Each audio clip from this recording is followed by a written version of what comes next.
Magandang araw! Nagluto nga pala ako ngayon ng fried rice, pang breakfast at pang baon na rin ni Habi. So, umpisahan na natin ang pagluto.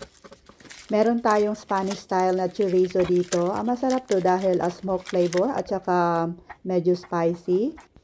Chop lang natin into tiny bits. Kung wala tayo nitong chorizo, pwede naman tayong maglagay ng longganisa, ground pork, adobo, or any fried meats na meron tayo. May kangkong din tayo dito, chop lang natin hanggat sa dulo dahil sayang naman huwag magtapon ng mga gulay. At dito naman sa ating kaning bahaw or cold rice ay timplahan muna natin ng soy sauce. So paghalo-haloin lang. Naglagay din tayo ng konting oyster sauce, mga about 1 tablespoon lang po, and then i-mix lang natin dito sa ating rice. At pag na-well combine na, isang tabi muna natin. At dito sa ating wok ay mag-scramble egg muna tayo. Ayan. At pag naluto na ay isang tabi muna natin dahil ilalagay natin ito mamaya sa ating fried rice. At pagkatapos naglagay lang din tayo ng konting cooking oil and then lulutuin muna natin itong ating chorizo hanggang sa maging light brown. Pag naging light brown na itong ating chorizo, isi-set aside muna natin at saka igigisa na natin itong ating mga spices, onions and garlic.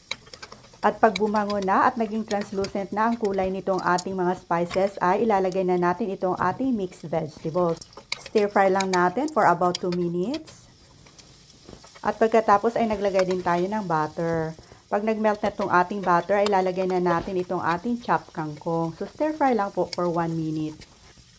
At idagdag na natin itong ating kaning bahaw. Ayan po. And then, paghalo-haluin lang natin hanggang sa ma-well combine itong ating vegetables at saka rice. At pagkatapos ay timplahan natin ng ground white pepper. At kung kinakailangan, maglagay din tayo ng liquid seasoning ayon sa inyong panlasa. At dito na natin idagdag ang ating nailutong chorizos. At ilalagay na din natin itong ating scrambled eggs.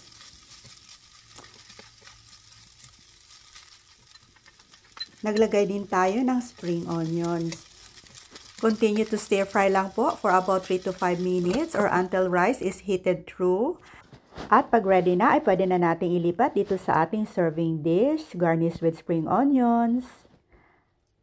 At eto na po ang ating chorizo fried rice. Tara, kain po tayo. Daghang salamat!